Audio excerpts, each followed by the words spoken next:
A fraudster who tried to disguise himself as an elderly woman's daughter in an attempt to steal thousands of pounds from her has been jailed. Madio, 27, of no fixed address, was sentenced to 3 years in prison at Peterborough Crown Court on Thursday, February 29. He also had his phone and SIM cards destroyed and was handed a restraining order. Madio sent the victim a message in March last year claiming to be her daughter using her friend's mobile as hers was broken. He quickly began asking the victim for money urgently, claiming that she needed more than £9,000 sterling to repay a loans company and that bailiffs were scheduled to visit later that day. The fraudster then planned to disguise himself as a bailiff called Daniel and arranged to visit the elderly victim's home in Sawtry to collect the money.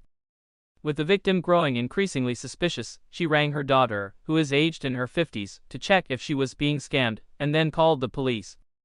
When officers arrived, they saw Madio and another man in a silver car parked further down the road from the victim's address. Noticing Madio had his phone in his hand, a quick-thinking officer called the number used to contact the victim, and Madio's phone rang.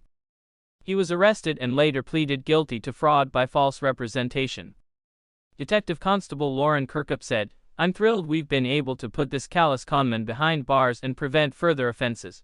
I'm so relieved the victim realized it was a scam before she handed over any cash and gave us the opportunity to get hold of the person responsible." Sadly, this type of fraud is all too common these days, and fraudsters are becoming ever more sophisticated in their attempts to get serious amounts of cash from their victims. They often strike under the guise of being a family member, often a child, as they know this will tug on people's heartstrings.